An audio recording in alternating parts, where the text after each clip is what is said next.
ఇవన్నీ మాట్లాడేది వాళ్ళకి అర్థం కావట్లే, భయమేస్తుంది. ఓకే. ఇప్పుడు చేసుకుంటూ ముందుకెళ్ళిపోతున్నారు కదా అని. ఓకే. అప్పుడు మాట్లాడిన వాళ్ళలో ఎవరైతే ఇప్పుడు మీరు చెప్పారు రోజా గారు గాని, లేకపోతే సజ్జల గారు గాని, కొడాలి నాని గారు గాని, ఇట్లా పేరు నాని గారు గాని, వీళ్ళందరూ కూడా వాళ్ళ మీద అంబటి రాంబాబు గారు గాని, వీళ్ళందరి మీద కూడా అధికారంలో లేనప్పుడు టీడీపీ పార్టీ గాని, జనసేన గాని అధికారంలో లేనప్పుడు ఏంటంటే అప్పుడు కూడా డిఫెండ్ చేశారు. అప్పుడు కూడా ఫైట్ చేశారు. అప్పుడు కూడా మాట్లాడారు. రైట్. ఇప్పుడు అధికారంలోకి వచ్చిన తర్వాత కూడా ఇప్పుడు కూడా మీరు డిఫెండ్ చేస్తున్నారు. ఎందుకని? మేము న్యాయంగా ఉన్నాం కదండి. ఇప్పుడుండే కూటమి ప్రభుత్వం న్యాయబద్ధమైనటువంటి ప్రభుత్వం. అన్యాయంగా ఒకరిని దుర్భాషలాడేసి ఒకరి మీద నోరేసుకొని పడిపోయి అట్లాంటి తత్వం కాదు ఇప్పుడుండే ప్రభుత్వం. ఇప్పుడుండే సీఎం ఎవరైతే ఉన్నారో అలాంటి వ్యక్తి కాదు. అందరినీ కలుపుకొని పోయే రకమే. కానీ బట్ వీళ్ళు ఏదో అంటారు కదా, ఇప్పుడు దున్నపోతుల ఎద్దులు ఎట్లా మొరాయిస్తాయి లాగేటప్పుడు ముక్కుకు తాడేయాలని, ఆ విధంగా అట్లా ట్రీట్మెంట్ ఇవ్వాలి వాళ్ళకి. కానీ వాళ్ళ నోటికి అదుపు ఉండదండి. ఇప్పుడు ఏదైతే నెక్స్ట్ సీఎం, ఇప్పుడు ఎవరికైనా చెప్తున్నాను ఒకటే మాట ఏంటంటే, నెక్స్ట్ మనం మళ్ళీ ప్రజల్లోకి వెళ్ళాలి, ఓట్లు వేయాలి, మళ్ళీ మనం పదవిలోకి రావాలి అని అంటే ఉండే ప్రభుత్వంతో పోతా ఉండాలా, ఏకీభవిస్తూ పోతా ఉండాలి. తెలియగలవాళ్ళు చేసే లక్షణం. మరి ఎవరు వీళ్ళకి సలహాలు ఇస్తారో నాకు తెలియదు కానీ ఎంతసేపటికి వాళ్ళు చేసిన మంచి చెప్పకుండా, చెప్పాలి కదా మంచి కూడా, కంపెనీలు వచ్చినాయి తీసుకొచ్చి చెప్పాలి కదా, అవి చెప్పరు. ఎంతసేపటికి ఏదైనా చిన్న మిస్టేక్ ఏదైనా జరిగింది అనుకో, ఎట్లాంటి మిస్టేక్స్ అంటే అవి ఎక్కడో ఒక అమ్మాయిని పాడు చేశారో, లేకపోతే ఏదైనా హత్య జరిగిందో, లేకపోతే ఎవరన్నా ఇట్లా ఏదన్నా చేసుకుంటారు కదా, వాటి గురించి వస్తారండి ముందుకి. ఇంకా మిగతా జరిగిన మంచి గురించి చెప్పరు. అది వీళ్ళు చేసే ధోరణి అనమాట ఈ వైఎస్ఆర్సీపీ ప్రభుత్వం నాయకులు. ఇది అంటే పర్టికులర్ గా మీరు రోజా గారిని కానీ, లేదంటే శ్యామలా గారు కానీ, లేకపోతే శ్రీరెడ్డి గారిని కానీ వారి గురించి మాట్లాడడానికి కారణం ఏంటి? వారి గురించి మాట్లాడడానికి కారణం అంటే వాళ్ళు మాట్లాడేది అదే కదండి. ఇప్పుడు సపోజ్ రోజా గారు ఉన్నారు, రోజా గారు సరిగ్గా పరిపాలన చేసి ఉండుంటే, ఆ ప్రజలతో అక్కడ మమేకమైపోయి ఆ ప్రజల బాధలన్నీ తెలుసుకొని ఉండుంటే ఈ రోజు గెలిచుండేది కదా. ఎందుకు గెలవలేదు మీరు అంటారు. మరి అప్పుడు ప్రభుత్వము అప్పుడు ప్రభుత్వము బాబు గారు ఉన్నప్పుడు గెలిచిన వాళ్ళు మళ్ళీ 21 సీట్కి 23 సీట్లకి ఎందుకు వచ్చారని మీరు అడగొచ్చు, క్వశ్చన్ చేయొచ్చు. అప్పుడు స్టార్టింగ్ లో విడిపోయినప్పుడు చెట్టు కింద కూర్చొని పరిపాలన చేశారు. ఆయన 1 by 1 డబ్బులు లేకపోయినా తెచ్చుకొని చెట్టు కింద కూర్చొని ఒక పరిపాలన చేసుకుంటూ అన్ని కట్టించి, బిల్డింగ్స్ కానీ అన్ని కట్టించి అమరావతి కూడా సగం కంప్లీట్ చేస్తూ మధ్యలో దిగిపోయారు. సో ఆయన గొప్పవాడా? నువ్వు 5 ఏళ్ళు కూడా నీకు పదవి వచ్చినప్పటికీ నువ్వు గొప్పవాడు. ఎవరు గొప్పవాళ్ళు? ఈ రోజా మాట్లాడుతుంది. మరి నీ నగరిలో నేను ఎందుకు చిత్తుగా ఓడించారు? నువ్వు అంతా మంచి చేస్తుంటే మరి మీరు 151 సీటుకి వెళ్ళినప్పుడు మేము ట్యాంపరింగ్ చేసామని అంటే మమ్మల్ని నో అన్నారు కదా. మరి అప్పుడు ఒక మాట ఇప్పుడు ఒక మాట. నిజాయితీ పరుడు ఎప్పుడు ఒక మాట మీదే ఉండాలి, అట్లాగే మాట మార్చకూడదు కదా. మరి మీరు గెలిచినప్పుడేమో ట్యాంపరింగ్ లేదు, ఇప్పుడు మేము ఎక్కువ స్థానాల్లో గెలిచినప్పటికీ మాకు ఇప్పుడు ట్యాంపరింగ్ జరిగిందా?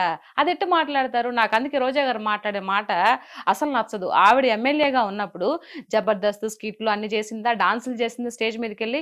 మరి ఎక్కడ పరిపాలన చేసింది ఆవిడ? ఎక్కడ ప్రజల్లోకి వెళ్ళి ఎవరి ప్రజల ఇది వాళ్ళ యొక్క బాధలు కనుక్కునింది? లాస్ట్ ఎలక్షన్ లో మూమెంట్ లో 1 2 నెలల ముందర పోయి ఏదో ఒక గుర్కా వేసుకొని పోతున్నట్టు తెలిసిపోతే అయిపోతుందా? కాదు కదా. అందుకు కోపం. అంటే ఆ మధ్య రోజా గారు అన్నారు, మీరు అన్నట్టుగానే అది జబర్దస్త్ లో కూడా చేసుకున్నారని చెప్పన్నారు. అంటే రోజా గారు ఏంటంటే గెలిచిన తర్వాత ఏంటంటే ప్రభుత్వం మీద దృష్టి పెట్టకుండా సినిమాల మీద దృష్టి పెడుతున్నారని చెప్పి పవన్ కళ్యాణ్ గారిని కూడా విమర్శించడం జరిగింది. మరి మీరు ఏమంటారు దానికి? అట్లా అవడానికి హక్కే లేదు. ఇప్పుడు నువ్వు ఇది అని చూపిస్తే నా సాయి 3 ఏళ్ళు చూపిస్తున్నాయండి, రైట్? ఇప్పుడు నువ్వు ఎమ్మెల్యేగా ఎంపీగా ఉన్నప్పుడు కూడా నువ్వు జబర్దస్త్ చేసావు, స్టేజ్ల మీద డాన్సులు వేసావు. అది నీ ప్రొఫెషన్. నువ్వు ఫిల్మ్ యాక్టర్ గా నువ్వేదో ఒక హీరోయిన్ గా నువ్వు చేయలా. నువ్వు ఒక హీరోయిన్ గా చేసిండుంటే జయలలిత గారు కూడా ముఖ్యమంత్రి అయినా చేశారా ఏమో నాకు తెలియదు, చేయలేదు కదా. ఓకే, నువ్వు క్యారెక్టర్ ఒక హీరోయిన్ గా చేసావు, తర్వాత సపోర్టింగ్ రోల్స్ కూడా చేసావు. నువ్వు మూవీస్ లో చేస్తుంటే ఓకే. నువ్వు అట్లా కాదు, ఒక షోకి వెళ్ళావు, ఆ షో మీద పండగలు కానీ పబ్బాలు కానీ వాటికి డాన్స్ లేసి శేఖర్ మాస్టర్ తో సహా నువ్వు డాన్స్ లేసి చేసావు. శేఖర్ మాస్టర్ ఊరితే డాన్స్ ఆయన వేస్తాడు, బట్ నువ్వు ప్రజాప్రతినిధి అయ్యిండు, నువ్వు ఎలా వేస్తావు? నువ్వు మూవీస్ చేసుకో కావాలంటే. ఇప్పుడు పవన్ కళ్యాణ్ గారు మూవీస్ లో నుంచి ఒక హీరోగా వచ్చి ఈ రోజు ఇదవుతున్నాడండి. ఆయన ఆస్తి మొత్తం ప్రజలకు పెడుతున్నావు. నువ్వేమన్నా పెట్టావా? నాకు తెలిసి రోజా గారు ఎవరో ఒక అమ్మాయిని చదివించిందంట, అది మాత్రమే తెలుసండి. అమ్మాయిని ఇంజనీరింగ్ అది డాక్టర్ చదివిస్తుందంట. అవును. అదొక్కటే తెలుసు, మిగతా నాకు ఇంకేం తెలీదు ఆవిడ గురించి. సో మరి పవన్ కళ్యాణ్ గారికి నీకు పోలిక ఎలా పెడతావు? 75 మంది కౌలు రైతులకి అప్పుడు ఆయన ఒక్కొక్కరు లక్ష రూపాయలు. లక్ష రూపాయలు చొప్పున 75 లక్షలు ఇచ్చాడండి. మరి నువ్వు ఇచ్చిన దాఖలాలు ఏమన్నా ఉన్నాయా? అసలు నువ్వు పవన్ కళ్యాణ్ గారిని అడిగే క్వశ్చన్ ఎక్కడ ఉంది? అంత రైట్స్ ఎక్కడున్నాయి నీకు? ఆ అర్హత నీకుందా అని చెప్పేసి అడుగుతున్నా. ఆవిడ అంతకు ముందు నువ్వు జగనన్నతో మాట్లాడే అర్హత నీకుందా అని చెప్పేసి అప్పుడు మాట్లాడిన మాటలు, వాళ్ళ పరిపాలన ఉన్నప్పుడు నోటికి ఏదొస్తే అది మాట్లాడిందండి. మరి ఇప్పుడు నేను అడుగుతున్నా ఈవిడ్ని, పవన్ కళ్యాణ్ గారిని నువ్వు మందలించే అడిగే స్థాయి నీకుందా ఇప్పుడు? లేదు కదా. మరి ఆయన హీరోగా వచ్చాడు కాబట్టి మరి ఆయన సంపాదించుకోవాలి, ఆయన ఒక పార్టీ అధినేత. మరి పార్టీ పోషించుకోవాలంటే మీలాగా స్కాములు చేయలేడు కదా. ఒకరిని ముంచి డబ్బులన్నీ వెనకేసుకొని ఆ రకం కాదు కదా. ఆయన సొసైటీ మీద, ఆయన కష్టం మీద వచ్చిన పైసాని అందరికి పెడుతున్నారు. మరి మూవీస్ చేసుకోవాలి కదా. నీలాగా ఆయన ఒక్క యాడ్ కోసం ఎంతమంది కొన్ని కోట్లు లక్షలు ఎదురు చూస్తా ఉన్నాయి ఒక యాడ్ ఇస్తే. కానీ అట్లా చేయలేదు ఆయన. నేను ఒక యాడ్ ఇచ్చేయడం వల్ల అది ఒక మంచిదో చెడో తర్వాత విషయం. రేపు ఎవరికైనా ఏదన్నా జరిగితే ప్రజల గురించి ఆలోచించాడు కాబట్టి ఒక యాడ్ కూడా చేయలేదు. అట్లా అని చెప్పి స్టేజ్ మీదకి ఎక్కుంటే ఇంకా మరిగిన డబ్బులు వచ్చేసిండాయి. ఇంకా అసలు మాట్లాడే అర్హతే లేదు అసలు నన్ను అడిగితే. ఇంకేం క్వశ్చన్ చేస్తుంది? రైట్. అంటే ఈ రకంగా అంటే ఇప్పుడు రాజకీయం అంటే ఇప్పుడు ఉన్న అధికారులు, ఇప్పుడు ఎవరైతే నాయకులు ఉంటారో వీళ్ళు విమర్శించుకోవడమే కాకుండా వ్యక్తిగతంగా కూడా ఎందుకని వాళ్ళ కుటుంబాలను విమర్శించడం కానీ, లేదంటే వాళ్ళ కుటుంబ సభ్యులను విమర్శించడం కానీ, వాళ్ళని తీసుకొచ్చి డిఫేమ్ చేయడం కానీ ఎందుకని చేస్తున్నారు? అంటే నేను ఇరువైపులు అడుగుతున్నాను. ఏం లేదు, ఇప్పుడు పవన్ కళ్యాణ్ గారు ఇంతకు ముందు ప్రతిపక్షంలో ఉన్నప్పుడు, ఇప్పుడంటే కాదు, అంతకుముందు వీళ్ళు అధికార పక్షంలో ఉన్నప్పుడు, వైఎస్ఆర్సీపీ వాళ్ళ అధికార పక్షంలో ఉన్నప్పుడు పవన్ కళ్యాణ్ గారిని ఎన్ని మాట్లాడినారండి? ఆయన అనడమే కాదు, మూడు పెళ్లిళ్ళు అని చెప్పేసి ముఖ్యమంత్రితో సహా, ముఖ్యమంత్రి అప్పుడు వైఎస్ఆర్సీపీ జగన్మోహన్ రెడ్డితో సహా విడిగా స్టేజ్ మీదుగా నేను ఒక ముఖ్యమంత్రి హోదాలో ఉన్నాను, నేను ఒక ముఖ్యమంత్రి స్థాయిలో ఇలా మాట్లాడకూడదని కొంచెం కూడా ఇంగిత జ్ఞానం లేకుండా 3 పెళ్లిళ్ళు 4 పెళ్లిళ్ళు అవసరమా అండి? ఆయన పర్సనల్ గురించి అవసరమా? ఒక్కొక్కరు చేసుకున్నారు, ఒక్కొక్కరికి అన్ని ఇచ్చేసి మీలాగా ఏదో అంటారు కదా, ఇప్పుడు ఆ విషయాలు ఎందుకులే గానీ మీలాగా చేయలేదు కదా. ఆయన అన్ని ఆయన కర్మ బాగలేక చెప్తున్నాడు. ఒక పక్క నా కర్మ, నా టైం బాగలేక నేను అంత ఆస్తులను ఇచ్చేసుకొని ఒక్కొక్కరు క్లియర్ చేసుకొని నేను ఇది చేసుకున్నానని చెప్తున్నాడు. మరి పదే పదే పదే పదే అరిగిపోయిన టేప్ రికార్డ్ లాగా ఎన్నిసార్లు ఎన్ని మాటలు అన్నారు. పోనీ ఈయన అనేది కాకుండా మళ్ళీ వాళ్ళ అనుచరులతో, ఇప్పుడు బోరగడ్డ నీళ్ళు గాని ఇట్లాంటి వాళ్ళంతా సెకండ్ ఇస్తే నాకు లేపేస్తాను అబ్బా కొడుకుల్ని, ఎవరు చంద్రబాబు నాయుడు గారిని, లోకేష్ గారిని, ఒక్క సెకండ్ చాలు మాకు పైన ఆయన పర్మిషన్ ఇస్తే అంటే పిల్లకాయలని, ఇప్పుడు పవన్ కళ్యాణ్ గారి పిల్లల్ని కూతురు రేప్ చేస్తాను, ఇంట్లో ఆడవాళ్ళని ఇచ్చేస్తాను, ఇవన్నీ మాటలు పనికిమాలిన మాటలు కదా. మీకు ఒక ముఖ్యమంత్రి హోదాలో ఉన్నప్పుడు నీకు ఇది లేదా? నువ్వు ఇట్లా మాట్లాడకూడదురా గాడిదే అని చెప్పొద్దా? ఇట్లాంటి మాటలు ఎందుకు రాజకీయంగా మాట్లాడాలని చెప్పేసి అంటే పార్టీ నాయకులే మాట్లాడిస్తారండి అలాగే. ఇంకా అంతే కదా. నువ్వు పార్టీ నాయకుడు. ఇప్పుడు మొన్న బాబు గారు గెలిచిన తర్వాత ఒక అతను ఎమ్మెల్యే ఏదో ఒక అమ్మాయి ఏదో జరిగిందని చెప్పేసి ఇమీడియట్లీ తీసేసారా లేదా? చేశాడా లేదా? మరి ఇంత ఇచ్చలవిడిగా మీరంతా మాట్లాడుతున్నప్పుడు గోరెంట్ల మాధవ్ గారి గురించి కానీ ఎన్ని వచ్చాయి వీడియోస్, ఇట్లా అమ్మాయిలు ఇట్లా వేధిస్తున్నారని. ఆ తర్వాత అమ్మంటి రాంబాబు గారు ఎన్ని వచ్చినాయి కదా. మరి నువ్వు పార్టీ అధినేత అయి ఉండి, ముఖ్యమంత్రి హోదాలో ఉండి నువ్వేం చేసావు? మరి ఎవరు గొప్పవాళ్ళు? నువ్వు గొప్పవాడివా? బాబు గారు గొప్పవాళ్ళ?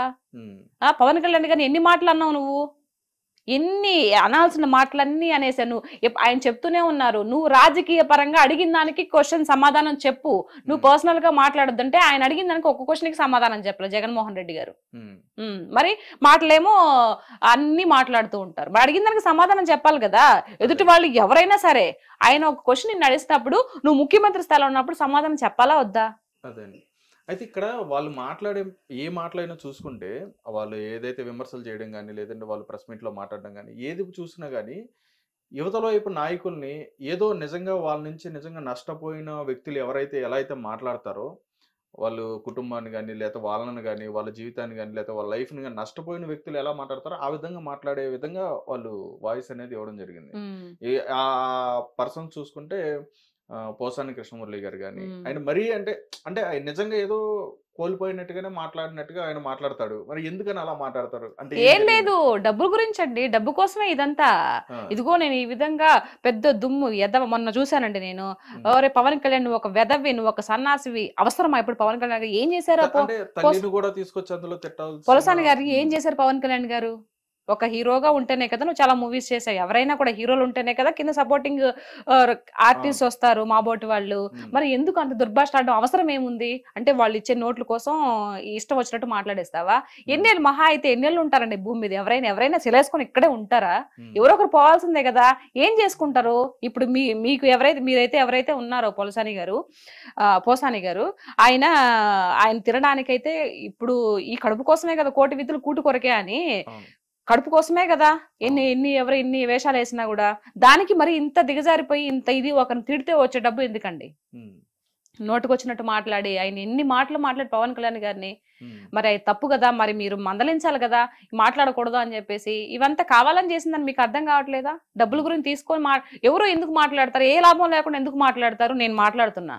నేను ఒక్క పైసా ఆశించకుండా కూటమి ప్రభుత్వం నుంచి నేను ఏ పార్టీ అని ఎప్పుడు చెప్పలేదు, ఇప్పటి వరకు నేను డిక్లరేషన్ ఇవ్వలేదు. నేను మాట్లాడుతున్నానంటే నాకు ఏదైతే ఇంతకు ముందు ప్రభుత్వం ఆంధ్ర రాష్ట్రంలో 5 ఏళ్ళుగా చూశాను కాబట్టి అది ఒక బాధతో నేను మాట్లాడుతున్నా. ప్రజల్లో ఒకదానిలాగా మాట్లాడుతున్నా. నేను ఏ పార్టీకి సపోర్ట్ గా మాట్లాడడంలా. అంటే చాలా మంది కూడా అనుకున్నారు ప్యాకేజ్ ఎక్కడి నుంచి వస్తుందండి? నాకు అసలు నిజంగా అట్లాంటిది ఒకటి ఉంది కూడా అని కూడా తెలియదు నాకు. మరి ఎవరిస్తారు ప్యాకేజ్? ఆయన ధైర్యంగా మాట్లాడడం లేదా? మీరు రాజకీయ పరంగా మాట్లాడండి. ప్రజలకు ఏదైనా అన్యాయం జరిగితే మాట్లాడండి.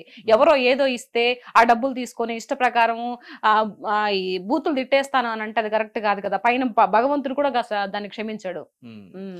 అంటే రాజకీయాల్లోకి వచ్చిన తర్వాత చాలా వరకు అందులో ఉండి అనుభవించిన తర్వాత రాజకీయం అంటే అసలు అక్కడ ఏం జరుగుతుంది ఏంటి, నిజంగా మన ప్రభుత్వం చేస్తుందో చేయట్లా అంటే ఏ ప్రభుత్వం అయినా సరే మన ప్రభుత్వం మంచి చేస్తుందా లేదా అని చెప్పని ఇది అన్ని కూడా ఆలోచించుకుని చాలా మంది కూడా ముందుకు వచ్చి మాట్లాడడం జరుగుతుంది. అయితే రీసెంట్ డేస్ లో ఏంటంటే అంటే ఎలక్షన్స్ ముందు రావడం జరిగింది శ్యామలా గారు కానీ ఈవిడ రావడం జరిగింది. ఆవిడ ద్వారాన అయితే మాత్రం ఏ విధంగా ఉందో అందరం కూడా చూసాం. అంటే అనుభవంతో ఉండి మాట్లాడారని చెప్పని అనుకోవచ్చా, లేకుండా మాట్లాడారని చెప్పని అనుకో? లేదండి, అనుభవం లేదు. అనుభవం లేదు ఆవిడకి ఏదో పర్సనల్ ఇష్యూస్ ఏదో కొంచెం సేవ్ చేసినారో ఏమో మరి. ఇప్పుడు ఆ రోజు పిట్టకథతో ముందుకొచ్చింది ఏదో కథ చెప్పి, ఆ కథతో కొంచెం ఇదైపోయింది. ఆ ఇదైన తర్వాత అబ్బా మా జగన్ అనుకో ఉంటాడు, ఈ అమ్మాయి ఇలా ఇంత వైరల్ అయిపోయింది కదా, నా పార్టీకి ఏదన్నా పెట్టుకుంటారు ఏమైనా యూజ్ అవుతుందేమో అని చెప్పేసి ఇప్పుడు అధికార పార్టీ ఏదో ఇచ్చారు కదా ఆవిడకి, ఏదో ప్రతినిధిగా ఇచ్చారు కదా. సో ఇచ్చారు కానీ సేమ్ ఈ దిక్కుమాల సంత అంతా ఇంతేనండి. అని సేపటికి స్క్రిప్ట్ చూడడమే. ఒక మనిషి మంచి పనులు చేస్తే స్క్రిప్ట్ చూడడం అవసరం లే. ఆల్రెడీ ఏదన్నా ఒక పేపర్ చూసినప్పుడు లేదంటే న్యూస్ లో విన్నప్పుడు ఆల్రెడీ ఉండిపోతాయి. ఇప్పుడు నేను ఏం స్క్రిప్ట్ చూసి మాట్లాడుతున్నానా? అందులో స్క్రిప్ట్ చూడకుండా మాట్లాడే వాళ్ళు ఎవరైనా ఉన్నారంటారు? అంటే మీరు అంటున్నారు కదా స్క్రిప్ట్ చూసి మాట్లాడతారండి. ఎవరు? ఎవరైనా స్క్రిప్ట్ చూడకుండా మాట్లాడేవాళ్ళు ఎవరు లేరుగా, అందరూ చూసి మాట్లాడేవాళ్ళు కదా. అవునా? నాకు తెలిసి మేబీ మా రోజక్క అనుకుంటా. మా రోజక్క బాగా మాట్లాడుతుంది, తిట్టడంలో బాగా మాట్లాడుతుంది. హ్యాట్సాప్ రోజక్క నీకు. కొంచెం పర్లా, రోజక్కకి టాలెంట్ ఉంది, రాజకీయ పరంగా కొట్లాడే ఇది ఉంది. కానీ బట్ ఆవిడ ఆ యొక్క పదజాలం ఏదైతే ఉందో అబద్ధాన్ని కూడా నిజంగా చేసి చెప్పి ఇది చేస్తుంది కదా, ఆ టాలెంట్ ఉంది. కానీ బట్ అలాంటి రాజకీయంలో పనికిరావు. ఏదైనా వాస్తవాలు మాట్లాడాలా, వాస్తవాలు ఏదైనా మిస్టేక్ జరిగినప్పటికీ దాన్ని చాలా ఇదిగా చెప్పుకోవాలా. అంతేగాని నోటుకొచ్చినట్టు నీకు గాడిదకి వచ్చినట్టు 20-50 ఏళ్ళు వచ్చుండే ఇట్లాంటి మాటలు మాట్లాడకూడదు. నాకు అవన్నీ వింటుంటే, పవన్ కళ్యాణ్ గారు అన్ని మాటలన్నీ వింటుంటే నిజంగా భలే కోపం వస్తుందండి ఆవిడని చూస్తే. పర్సనల్ గా ఆవిడంటే నాకేం ఇది లేదు కానీ బట్ ఇలాంటి మాటలన్నీ ఎందుకు మాట్లాడతారు అక్క? మీరు మంచి ఇదిలో ఉన్నారు, మంచి ఎమ్మెల్యేగా ఎంపీగా గెలిచి ప్రజలకి మీరు సేవ చేశారు. అట్లాంటప్పుడు హుందాతనంగా మాట్లాడి, జగన్మోహన్ రెడ్డి గారికి కూడా అట్లా అనిపిస్తుంది నాకు కొన్నిసార్లు. ఎందుకురా బాబు ఇంత హుందాతనంగా మాట్లాడొచ్చు కదా, ఇంత ఆస్తులు ఉన్నాయి, ఇంత పాస్తులు పోయేటప్పుడు ఏం నెత్తిన పెట్టుకొని పోతారు?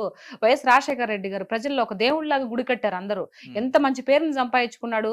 ఆయన అనుకోకుండా పాపం చనిపోయాడు, ఏమి నెత్తిన పెట్టుకొని పోయాడు? ఎవరైనా ఏం నెత్తిన పెట్టుకొని పోతారు? నోట్లో మాట జాగ్రత్తగా మాట్లాడాలి కదా అనేది నాకు అనిపిస్తుంది కొన్నిసార్లు.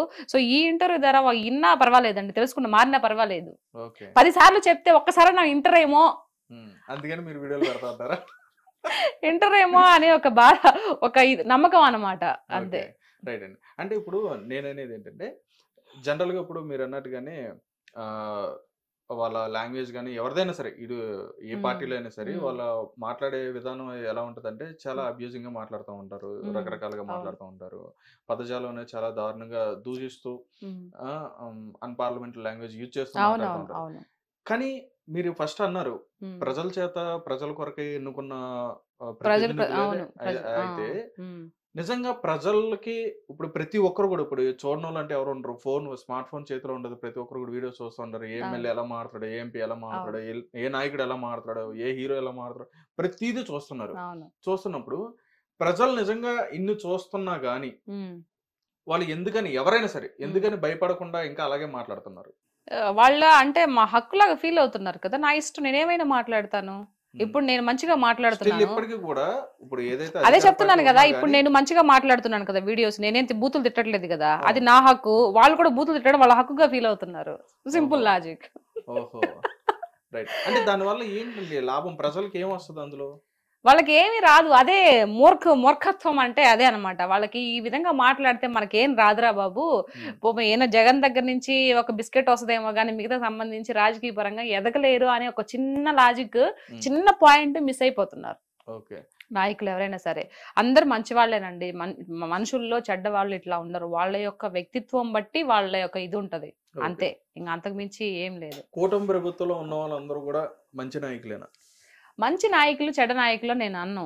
ఏదైతే కూటమి ప్రభుత్వం ఎవరైతే పైన నాయకుడు ఎవరైతే ఉన్నాడో ఆయన గొప్పవాడు, ఆయన మంచివాడు. కింద ఉండే వాళ్ళు మంచి వాళ్ళ గొప్ప వాళ్ళని నేను చెప్పను. ఆయన గొప్ప వాళ్ళ దగ్గర కింద ఉండే వాళ్ళంతా గొప్ప వాళ్ళగానే ఉంటాయి. ఎందుకంటే ఆయన దగ్గర కుప్పి గొంతులు పనికిరావు. మనం చూసారు కదా, ఒకరు సస్పెండ్ చేశారు. సో కాబట్టి ఎవరైనా అట్లాంటి ఎదవేషాలు ఏమన్నా వేసే వాళ్ళు ఉన్నా కూడా సెట్ చేసుకుంటారు. దాని గొప్పతనం ఎవరిది? లీడర్ది గొప్పతనం. ఎవరైతే లీడర్ గా నడిపిస్తూ ఉన్నారో వాళ్ళు కరెక్ట్ గా ఉంటే కింద వాళ్ళు కూడా కరెక్ట్ గా ఉంటారు అనేది నా ఉద్దేశం. కాబట్టి ఆల్రెడీ నిరూపించుకుంటున్నారు. ఆయన ఇన్నేళ్లుగా సుదీర్ఘంగా ముఖ్యమంత్రిగా చేస్తున్నప్పటికీ వాళ్ళ కింద ఉండే వాళ్ళంతా మంచిగానే ఉన్నారు. మరి 5 ఏళ్ళు మీరు చేసినప్పటికీ ఇప్పుడు ఇంకా బూతులు మాట్లాడుతూ ఉన్నారు. ఎవరిది ఫాల్ట్ అంటారు?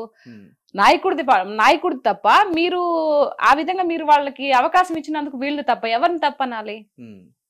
నాయకుడు బాగుందంటే కింద ఉండే వాళ్ళు కూడా మంచిగా పద్ధతిగానే ఉంటారు.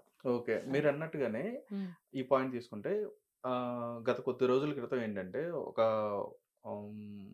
క్రైమ్ ఇష్యూ మీద పవన్ కళ్యాణ్ గారు మాట్లాడుతూ ప్రెస్ మీట్ లో నా చేతిలో ఇంకా పవర్స్ ఉన్నాయి, నేను తీసుకోవాలనుకుంటే హోమ్ మినిస్టర్ నేను తీసుకుంటే కనుక వేరే విధంగా ఉండేది, ఒకసారి దృష్టిలో పెట్టుకోండి అని చెప్పన్నట్టుగా. అంటే కూటమికే అందులోనే ఆయన వార్నింగ్ లేదండి, అట్లా అనలేదండి. ఆయన చెప్తున్నాడు, ఇప్పుడు డిప్యూటీ సీఎం కదా, ముఖ్యమంత్రి తర్వాత ఉప ముఖ్యమంత్రి అన్నట్టు ఇప్పుడు పవన్ కళ్యాణ్ గారు. అంటే ఏంటంటే కొంచెం ముందు ఇప్పుడు మన అనిత గారు ఉన్నారు కదా, ఆలోచిస్తారేమో, కొంచెం ఆలోచించుకోకుండా మీరు ఫార్వర్డ్ గా వెళ్ళి ముందు చర్యలు తీసుకోండి అని చెప్పడం, అది సున్నితంగా చెప్పారు తప్పితే దాన్ని పెద్ద ఇది వీళ్ళు చేసిన ఇదనమాట. ఇది ఆవిడికి వార్నింగ్ ఇస్తున్నాడు, నువ్వు లేకపోతే నేను తీసుకుంటాను పవర్స్, నేను హోమ్ మినిస్టర్ పదవిని నేను తీసుకుంటాను, తాట తీస్తాను, అవన్నీ అంతేం చెప్పలే. ఆయన మామూలుగానే చెప్పాడు. ఎంత వీళ్ళు ఊహించుకున్నటువంటి ఇది ఆయనకు చెప్తున్నాడు, ఇలా చెయ్యమ్మని చెప్తున్నాడు. నువ్వు భయపడబాకు, మీ వెనక మేము ఉన్నాము, నీకు పవర్స్ ఉన్నాయి, నువ్వు చెయ్యి, దేనికి భయపడబాకు అని చెప్పేసి ఆవిడకి చెప్తున్నాడు. దాన్ని వీళ్ళు ఇలా కన్వే చేశారు అనమాట. అదేండి, అంటే చాలా మంది కూడా ఏమంటున్నారంటే ఇప్పుడు నడుస్తున్న ఈ ప్రాసెస్ చూస్తుంటే పవన్ కళ్యాణ్ గారు ఎక్కడ చూసినా కానీ చాలా యాక్టివ్ గా కనిపిస్తున్నారు. ఏదైనా సరే ఆన్ ది స్పాట్ డిసిషన్ అనేది కూడా తీసుకుంటున్నారు. అది చాలా మంచి పద్ధతి కాదు అని చెప్పినట్టుగా. మంచి పద్ధతి ఏదండి, ముందు అంత సినిమాటిక్ గా చేస్తున్నారని చెప్పని. సినిమాటిక్ గా ఏం కాదు, గెలవక ముందే చెప్పాడు కదా ఆయన, గుర్తుపెట్టుకో జగన్, నిన్ను కుక్కట వేలతో సగా ప్రకటించి వేయకపోతే నా పేరు కొణిదెల పవన్ కళ్యాణ్ గారు, నా పార్టీ జనసేన కాదని చెప్పాడు కదా. అది ఆయన చెప్పలా, వారాహి అమ్మవారు చెప్పించారు. ఇప్పుడు మొత్తము తీస్తుండేది కూడా అందుకే. ఎక్కడెక్కడ ఏం లోతుపాట్లు అన్ని తెలుసు పవన్ కళ్యాణ్ గారికి, మొత్తం సర్వం తెలుసు, అన్ని తెలుస్తాడు, అందరిని బయటికి లాగుతాడు, అవినీతి లేకుండా చేస్తాడనేది నమ్మకం మాకు ఉంది, ప్రజలకు కూడా ఉంది. ప్రజలకి అందరికి ఉంది కాబట్టే ఇచ్చిన వరకు చాలు అని చెప్పేసి 21 సీట్లకి కట్టుబడ్డాడు. 21 సీట్కి ఒక్కటి కూడా మిస్ పోకుండా అన్ని కొట్టేశాడు. ఓకే, అంటే మీరు ఇప్పుడు కూటమి ప్రభుత్వం నుంచి, అంటే ప్రభుత్వం దృష్టిలో మీరు ఎలా అంటే, ఇప్పుడు చంద్రబాబు నాయుడు గారు ఆయన రాష్ట్రానికి సంబంధించి ఏం కావాలనేది ఆయన ఆలోచిస్తున్నారు అని చెప్పని భావిస్తున్నారు. నెక్స్ట్ లోకేష్ గారు వచ్చేటప్పటికి కావాల్సిన వనరులు ఏవైతే ఉన్నాయో, వసతులు ఏవైతే ఉన్నాయో ఆయన తీసుకొస్తున్నారు అని చెప్పని భావిస్తున్నారు. నెక్స్ట్ పవన్ కళ్యాణ్ గారు కానీ, నాదెండ్ల మనోహర్ గారు కానీ, వీళ్ళు ఏంటంటే ఎక్కడైతే ఇట్లాగా ఏవైతే అన్యాయాలు కనిపిస్తున్నా అక్కడికి వెళ్ళి వెంటనే యాక్షన్ తీసుకుంటున్నారు అని చెప్పని ఒక ఇదిలో మీరు, అంటే మీరు అనుకుంటున్నారు. అంటే అది నిజమని చెప్పని అనుకోవాలా? ఎవరి పని వాళ్ళు ఎవరికి తగిన పని వాళ్ళు చేస్తున్నారండి. ముఖ్యమంత్రిగా చెప్తారు కదా ఎవరికి ఏది చేయాలో వాళ్ళకి ఇచ్చిన పదవులను బట్టి అది చేసుకుంటూ ముందుకు వెళ్ళిపోతున్నారు కదా ప్రభుత్వం. దాంట్లో ఇంతకు ముందు ఒక్కొక్కటి తవ్వే కొద్ది బయటకు వస్తున్నాయన్నట్టు ఇంతకు ముందు జరిగిపోతున్న కొద్దీ ఇంతకు ముందు ఏం జరిగింది, ఎందుకు జరిగింది, అలా ఇన్ని డబ్బులు ఎక్కడికి వెళ్ళిపోయినప్పుడు ఆటోమేటిక్ గా ఒకట్లా తీగ తాగుతాడు డొంక కదిలినట్టు ఒక్కొక్కటి బయటపడుతున్నాయి కదా. ఇప్పుడు మొన్న షిప్ జరిగింది, అది వాస్తవమే కదా అక్కడ. మరి అట్లాంటి ఇంకా బోల్డ్ అని ఉన్నాయి. Wait and see. అందరూ చూస్తారు, ప్రజలు మొత్తం చూస్తారు. ఎవరిని వదిలిపెట్టరు పవన్ కళ్యాణ్ గారు. ఆయన ఇన్ని రోజులు కూడా ఓపిక పట్టుకొని ఉండింది కూడా అందుకే. 1 by 1 మొన్న లడ్డు ఇష్యూ క్లియర్ చేశాడు. ఇప్పుడు లడ్డు బ్రహ్మాండంగా ఉంది. అంతకు ముందు 5 ఏళ్ళు వరస్ట్ గా ఉండే లడ్డు. మరి ఆ తిరుపతి వెంకటేశ్వర స్వామి ఆయన ఎందుకు అంటే ఆయన ఎప్పుడు చూపించాలి అప్పుడు చూపించారు అనుకో. ఆయన రోజా గారు అన్న కూడా అయింది కదండి, నేను ఎప్పుడు కూడా ఇక్కడికి వస్తానే ఉన్నాను, తిరుపతి రెగ్యులర్ గా వస్తాను నేను. ఎందుకు పోయింది ఆవిడ తిరుపతికి? నాకు రోజా గారు అంటే మన నెల్లూరు స్లాంగ్ వచ్చేస్తుంది. దేనికి పోయింది? ఒక 50 మందిని ఒక 100 మంది వాళ్ళ దగ్గర టికెట్లు ఇదే కళ్యాణం టికెట్లు డబ్బులు తీసేసుకొని వాళ్ళందరూ చూపించి రావడానికి పోయింది. డబ్బులు దుడ్ల కోసమే కదా పోయిండేది. ఏం చేసింది అక్కడ? లడ్డు ఎట్లా ఉంది, ఎంత మాత్రం చేస్తున్నారు, ఎప్పుడన్నా పర్యవేక్షణ చేసింది ఆవిడ? అడగడం జరిగిందా? లేదు. మన చేతికి దుడ్లు వచ్చినాయా, తీసుకున్నామా, నెక్స్ట్ సుప్రభాత సేవకో లేకపోతే వాటికో ఇంకెన్ని టికెట్లు ఉన్నాయి, ఇదే చూసుకోవడం సరిపోయినాయి, ఇదే లక్షలు సంపాదించుకోవడం సరిపోయినాయి. దేవుడి గురించి ఆడపట్టించుకునింది. మనుషులు వదిలిపెట్టినా దేవుడు వదిలిపెట్టడండి. కరెక్ట్ గా ఏదో ఒక రోజు కర్మ ఎవరిని వదిలిపెట్టదు, ఏదో ఒక రోజు మొత్తం బయటకు తీస్తాడు. వెంకటేశ్వర స్వామి ఏమి అక్కడ ఏమి ఆయన విగ్రహం కాదు, సాక్షాత్తు మనిషి ఆయన ఉండేది. మొత్తం ఆయన వీళ్ళు ఏం చేసేది మొత్తం చూస్తా ఉన్నాడు. ఏదో ఒక రోజు రిటర్న్ ఇచ్చేస్తాడు. అయితే ఇక్కడ కూటమి ప్రభుత్వం అనేది కక్షపూర్వకంగానే వైఎస్ఆర్సీపీని టార్గెట్ చేస్తుందని చెప్పని అనుకోవచ్చు. అది అబ్సల్యూట్లీ రాంగ్ అండి. అసలు దాంట్లో ఎంత మాత్రం నిజం లేదు. ఏదైతే ఇప్పుడు జరుగుతున్న ఈ అరెస్ట్ల కాడి నుంచి కానీ లేదంటే ఇప్పుడు వాళ్ళు సంబంధించిన తీసుకొచ్చి ఇట్లా సీల్ చేయడం కానీ, ఇప్పుడు సరే మీరు చెప్పింది బానే ఉంది. నేను ఒక మాట చెప్పినా, ఇప్పుడు నేను ముఖ్యమంత్రిగా ఉన్నానండి, మీరు మామూలుగా ఉన్నారు, నేను మిమ్మల్ని 100 తిడతా, మీరు నన్ను కేసు పెట్టలేరు, నన్ను కొట్టలేరు, తిట్టలేరు. ఎందుకంటే నేను ముఖ్యమంత్రి హోదాలో ఉన్నాను కాబట్టి నన్ను ఏం చేయలేరు మీరు. మీకు ఎప్పుడు అవకాశం వస్తుంది? పోనీ మీరు చెప్పండి. మిమ్మల్ని అన్యాయంగా కొట్టించా, అన్యాయంగా దుర్భాషలాడా, అన్యాయంగా మీ ఇంట్లో వాళ్ళని తీసుకొని వచ్చి విచ్చలవిడిగా మాట్లాడా, మీరు అప్పుడు ఏం చేయలేకపోయారు, నిస్సహాయ స్థితిలో మీరున్నారు. ఇప్పుడు మీకు పదవి వచ్చింది, ఇప్పుడు మీరైతే ఏం చేస్తారు? నిజంగా మన ఇద్దరు కాన్వర్జేషన్లు జరుగుదాము, నేను ముఖ్యమంత్రిలో మిమ్మల్ని అన్ని ఇది చేసేసాను, ఇప్పుడు మీకు ఆ పదవి మీకు వచ్చింది, ఇప్పుడు మీరేం చేస్తారు? నన్ను చేస్తారా లేదా? అంటే ఇప్పుడు అలా ప్రతిచర్య చేయడం వల్ల ఇది కక్షపూర్వకంగానే మారుతుంది కదా. కక్షపూర్వకంగా కాదు, ఆ విధంగా చేసి అది నీ యొక్క కుటుంబం గురించే కాదు, నిన్ను ఒక్కడిని అనట్లా, నేను నిన్ను ఇబ్బంది పెట్టాను, చుట్టుపక్కల ప్రజలను కూడా ఇబ్బంది పెట్టాను కదా, కార్యకర్తలను కూడా ఇబ్బంది పెట్టాను కదా. మార్ఫింగ్ మరి టీడీపీ మహిళని, జనసేన మహిళలు అందరికి మార్ఫింగ్లు చేసి వేరే ఇది ఫోటోలు పెట్టించి నానా గబరు పట్టించాం కదా. మరి ఇదంతా బాధ రావాలి అని అంటే, సొసైటీ మారాలి అని అంటే, ఇప్పుడు వాళ్ళు చేసిన వాళ్ళకి శిక్ష పడాలా లేదా? పడాలి కదా. పడకపోతే నీకు ఎలా మారుతుంది? అప్పుడు మమ్మల్ని మేము ఎంత చేసినా కూడా మమ్మల్ని ఏం చేయలేకపోయారులే, వీళ్ళు ఏం బేకలేరులే, ఉత్త వేస్ట్ అని చెప్పేసి నీకు గర్వం రాదా? చేసిన వాళ్ళకి ఇంకా ఇది రాదా? వాడు ఒకటి చేసినాడు ఇంక 4 చేస్తాడు, మనల్ని ఏం అనట్లేదులే అని. ఇప్పుడు దాన్ని తగ్గించే నేపథ్యంలో ఉన్నారు తప్పితే ఎవరి మీద తప్పుడుగా కేసులు పెట్టి అదంతా ఉత్త బోగస్ అన్నమాట. కాకపోతే ఏంటంటే ఇప్పుడు ప్రభుత్వం మీద మొత్తం చూసుకుంటే ప్రభుత్వం మీద ఎలా బురద జల్లాలా, ఎలా వీళ్ళని తొక్కేయాలా అని ఒక నేపథ్యం తప్పితే ఇంకేమీ లేదండి. అయితే శ్రీరెడ్డి గారు ఏం తప్పు చేశారండి? ఆవిడ కూడా మీకు మళ్ళీ అంటే ఒక పార్టీకి కట్టుబడి ఉండి ఆవిడ కూడా వాళ్ళ నాయకుడు ఇప్పుడు నాతో కంపేర్ చేస్తున్నారు. నేను ఎట్లా మాట్లాడుతున్నా? నేను ఎప్పుడైనా బూతులు మాట్లాడానా? పోనీ ఎవరైనా తిట్టానా? అదేలేండి, అప్పుడు మాట్లాడే విధానం వేరే ఉండొచ్చు, కానీ ఏంటంటే మీరు మీ పర్స్పెక్టివ్ అనేది పార్టీ తరపు నుంచి మాట్లాడాలి. మాట్లాడొద్దు నేను చెప్పట్లా. రాజ్యాంగం అందరికి ఇచ్చిన హక్కు, మాట్లాడే హక్కు. అది ఎంతవరకు లిమిట్స్ కొన్ని ఉంటాయి, అవి క్రాస్ చేయకూడదు. ఎక్కువ మించి వాళ్ళు పర్సనల్ మాట్లాడే, మీ శ్రీరెడ్డి నేను పర్సనల్ చెప్పనవసరం లేదు పాపం ఆవిడ గురించి ఎంత మాట్లాడేది ఆవిడికి కూడా తెలుసు. నేను చాలా బూతులు మాట్లాడాను, విచ్చలవిడిగా ఘోరమైనటువంటి మాటలు మాట్లాడాను, అందరినీ నన్ను క్షమించండి అని చెప్పేసి ఆవిడ ఒప్పుకునింది కాబట్టి ఆవిడేం మాట్లాడింది తెలుస్తుంది. లేకపోతే క్షమాపణ చెప్పదు కదా. ఎందుకు నన్ను వదిలిపెట్టండి, నేను వాళ్ళు తప్పు చేశాను క్షమించండి అంటుంది. అనేసి తిట్టాలి అన్ని తిట్టేసి ఎందుకంటే క్రాస్ అయిపోయింది అన్నిటికన్నా. అంటే పెద్ద మాటలు మొదటి మాటలు మాట్లాడేసి ఈ రోజు నన్ను క్షమించండి అని అంటే ఎట్లా వదిలేస్తారు? ఇప్పుడు ఆవిడలాగా ఆవిడని శిక్షించకపోతే రేపు అందరు మాట్లాడేసి నా బోటోళ్ళు వచ్చిన వాళ్ళందరూ బూతులు మాట్లాడేసి వీళ్ళు ఏం చేయరులే ఒకసారి చెప్తే సరిపోద్దులే అనుకుంటే పశ్చాత్తాపం పడిన అది ఎట్లా అండి? తప్పు తప్పే, తెలిసి చేసినా తెలియక చేసినా తప్పు తప్పే, దానికి శిక్ష అనుభవించాల్సిందే, అది ఎవరైనా సరే. మరి అదే అంటే మీరు అన్నట్టుగానే పవన్ కళ్యాణ్ గారు కూడా అదే అన్నారు, మీరు ఎక్కడ కూడా మాట్లాడొద్దు గట్టిగా, అంటే ఇట్లా విచ్చలవిడిగా మాట్లాడొద్దు, ఒకవేళ మాట్లాడి తప్పుగా మీరు మాట్లాడగానే ఈ పార్టీ సంబంధించిన వాళ్ళైనా సరే వెంటనే యాక్షన్ మరి తీసుకుంటే చెప్పారు కదా. ఇప్పుడు ఈవెన్ కూటమి ప్రభుత్వంలో ఉండి కింద కార్యకర్తలు, జనసేన కార్యకర్తలు కానీ టీడీపీ కార్యకర్తలు కానీ వాట్ ఎవర్ ఎవరైనా సరే ఏదైనా మించి ఎవరైనా దుర్భాషలాడినా లేకపోతే బూతులు మాట్లాడినా లేదంటే అబ్యూజ్డ్ గా ఇది మెసేజ్లు ఏదన్నా చేసినా ఇట్లాంటి శాస్త్రాలు ఏదైనా చేసినా కూడా వాళ్ళని శిక్షిస్తామని చెప్పి పార్టీ మొత్తం కూడా చెప్పింది కదా, పవన్ కళ్యాణ్ కూడా చెప్పారు కదా. కాబట్టి అది మించి ఎవరైనా మాట్లాడితే తీసేస్తారు, వాళ్ళని మందలిస్తారు. మరి మీరు వైఎస్ఆర్సీపీ ఉన్నప్పుడు ఎవరిని ఆ విధంగా మందలించలేదు కదా. తిట్టండి, కొట్టండి, ఏమైనా చేయండి, చంపేసేయండి, డోర్ డెలివరీ చేసేయండి, ఏమైనా చేసేయండి, నేను మటుకైతే ఇక్కడ కూర్చొని ఉంటాను కుర్చీలు రాజులాగా, మీరు ఏమైనా చేసుకోండి. అలా ఉన్నప్పుడు రాష్ట్రం యాడ్ డెవలప్ అవుతుందండి. ఇష్టం వచ్చినట్టు బిహేవ్. అయితే వీళ్ళందరూ మాట్లాడుతున్నారు బాగానే ఉంది, కొడాలి నాని గారు వీళ్ళు ఎందుకు కనిపించట్లేదండి, అంటే ఎందుకని మాట్లాడడానికి రావట్లేదు అని చెప్పని అనుకోవచ్చు. ఎందుకు అనంటే వాళ్ళు అంటే నాకు తెలిసిన ఇది చెప్తానండి, నాకు తెలిసింది ఏంటంటే వాళ్ళు ఒక్క విషయం అండి, జగనన్న ముఖ్యమంత్రిగా ఉన్నప్పుడు ఎమ్మెల్యేలు కానీ ఎంపీలు కానీ మంత్రులు ఎవరైతే ఉన్నారో వాళ్ళకి ఇవ్వాల్సినవి వాళ్ళకి ఇవ్వాల. వాళ్ళ నియోజకవర్గాల్లో ఏం చేయాలో, ఏం మాట ఇచ్చి వాళ్ళు ఓట్లు అడిగారో అవన్నీ జగనన్న చేయలా.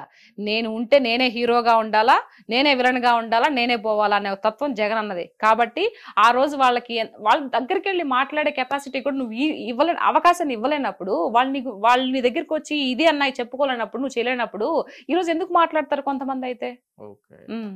నాకు తెలిసి ఆయన ఎవరో ఉన్నారండి, ఫినాన్షియల్ మినిస్టర్ ఎవరు, బుగ్గన రాజేంద్ర గారు ఏం పేరు ఆయన పేరు, ఆయన అండి. అసలు ఆయన నాకు వైఎస్ఆర్సీపీలో మంచిగా మాట్లాడే వ్యక్తి ఆయన. నిజంగా నేను ఆయన నిజంగా హ్యాట్సప్ చెప్తున్నా. అసలు ఎంత హుందాతనంగా మాట్లాడతారు, ఎంత ఇదిగా మాట్లాడతాడు, ఆయన వ్యక్తిత్వాన్ని కోల్పోలేదు. ఇంకెవరు లేరు, మిగతా అంతా వేస్టే. రైట్ అండి. అయితే ఇక్కడ ఇప్పుడు మీ ఉద్దేశంలో అంటే మీరు మొత్తం రాజకీయాన్ని కానీ లేదంటే ఫాలో అవుతున్నారు కాబట్టి మీరు అన్నారు, అంటే వాళ్ళు మాట్లాడే మాటలకి నాకు నచ్చక ప్రజల తరపు నుంచి నేను మాట్లాడుతున్నాను అని చెప్పని మీరు అన్నారు. అంటే మీరు ఇప్పుడు చూస్తున్న సిచ్యువేషన్ లో అన్ని ఉన్న కూటమి ప్రభుత్వం కానీ వైఎస్ఆర్సీపీ కానీ అన్ని రాజకీయాల్లో నాయకులు కానీ వీళ్ళందరూ కూడా ప్రెజెంట్ ఎలా నడుస్తుంది, అంటే రేపొద్దున భవిష్యత్తు ఏమైనా కనిపించే విధంగా ఉందా, మంచి భవిష్యత్తు వచ్చే అవకాశం ఉందని చెప్పని అనుకోవచ్చు. డెఫినెట్ గా అండి. ఇప్పుడు ఇదే కాదు, నెక్స్ట్ రాబోయే 5 ఏళ్ళు కూడా వీళ్ళే ఉంటారు. ఇంకా ఆంధ్ర రాష్ట్రం చాలా బాగా డెవలప్ అవుతుంది, చాలా ముందుకెళ్తుంది మాకు అనిపిస్తుంది. అనిపిస్తుంది కాబట్టి ఈరోజు మేము ఆయన్ని కూటమి ప్రభుత్వాన్ని గెలిపించుకున్నాము. నెక్స్ట్ కూడా ఆయనే ఉంటే ఆయన చెప్పినట్టు, బాబు గారు చెప్పినట్టు ఆయన మాటల మీద మాకు నమ్మకం ఉంది కాబట్టి ఆయన ఎలా అయితే సింగపూర్ చేస్తా అన్నాడో ఆ విధంగా చేస్తాడు. లాస్ట్ టైం ఓడిపోకుండా కానీ ఇరుకంగా బాగా డెవలప్ అయి ఉండేది. డెఫినెట్ గా రాష్ట్రం ముందుకెళ్ళిపోద్ది, బాగా అభివృద్ధి చెందుద్ది. ఆంధ్ర రాష్ట్రం ఇదిరా బాబు, ఆంధ్ర రాష్ట్రం అంటే అందరు కూడా చెప్పుకునే విధంగా ఆ స్థాయికి తీసుకెళ్తారని నమ్మకం ఉంది పవన్ కళ్యాణ్ గారి మీద, బాబు గారి మీద. రైట్ అండి. మీ మీద విమర్శిస్తున్న వాళ్ళకి మీరు ఏమైనా చెప్పదలుచుకున్నారా? అంటే ఆబ్వియస్లీగా మీకు వస్తా ఉంటాయి, కొన్ని మీరు చెప్తున్నారు, కొన్ని మీరు చెప్పుకోలేకపోతారు. అలా విమర్శించడం కానీ లేదా బెదిరింపులు కానీ ఇట్లాంటివి వచ్చిన వాటికి మీరేం సమాధానం చెప్తారు? నేనే సమాధానం చెప్పనండి. ఏమైనా చేసుకోండి, బెదిరించండి, బూత్లు పెట్టండి, ఏమైనా చేసుకోండి. నాకు దాని గురించి ఆలోచించను. నేను ఈ రోజు ఏం చేస్తానా, రేపు ఏం చేయబోతానా, ఈ రోజు ఏం చేస్తాను గురించి ఆలోచిస్తా, రేపు ఏం చేస్తానని దాని గురించి ఆలోచించను. రేపు సంగతి రేపు, ప్రస్తుతాన్ని గురించి ఆలోచిస్తాను నేను. సో మిగతా వాళ్ళు ఎవరు ఏం చేస్తారనేది కూడా నేను పట్టించుకోను. నేను మాట్లాడే దాంట్లో ఎంతవరకు వాస్తవం ఉంది, ఎవరైతే బ్యాడ్ కామెంట్స్ పెడతారో వాళ్ళకి మాత్రమే చెప్తున్నా. నేను ఏం మాట్లాడుతున్నా దాన్ని గ్రహించండి ఫస్ట్. అది అబద్ధమా, నిజమా, న్యాయమేనా ఇది అని ప్రతి ఒక్కరికి ఒక చిన్న ఇది ఉంటది కదండి. ఆలోచించండి, ఆలోచించి నాకు పెట్టాలంటే కామెంట్లు పెట్టండి, బ్యాడ్ కామెంట్స్ పెట్టండి, నేను కాదనట్లేదు. బట్ దాంట్లో నిజం గుర్తించండి, గుర్తించి తర్వాత మాట్లాడండి. మీరు రాజకీయంగా నా మీద కొట్లాడాలంటే రాజకీయంగానే కొట్లాడండి. నా ఇంట్లో నా పర్సనల్స్ తీసుకొని వచ్చి కొట్లాడని చెప్పేసి వాళ్ళ రిక్వెస్ట్ గా అడుగుతున్నా. రైట్. ఇప్పుడు ఫైనల్ గా సినిమాకి సంబంధించి మీరు ఎన్ని సంవత్సరాలు అవుతుంది ఇండస్ట్రీకి వచ్చి? నేను ఇండస్ట్రీకి వచ్చి 9 years అవుతుందండి. ఓ 9 years అయింది. 9 years అవుతుంది. ఓకే. అయితే ఫస్ట్ గా మీరు సీత గారు ఎంటర్ అయిన తర్వాత అంటే మూవీలో ఏ మూవీ చేశారు? అంటే స్క్రీన్ మీద ఎప్పుడు నా కనిపించారు? ఫస్ట్ పిక్చర్ జై జానకి నాయక బోయపాటి గారి డైరెక్షన్ లో. ఓకే. అది ఒక లెక్చరర్ రోల్ చేశాను అందులో. కనిపిస్తుందండి అది హీరోయిన్ ఇంట్రొడక్షన్ అప్పుడు.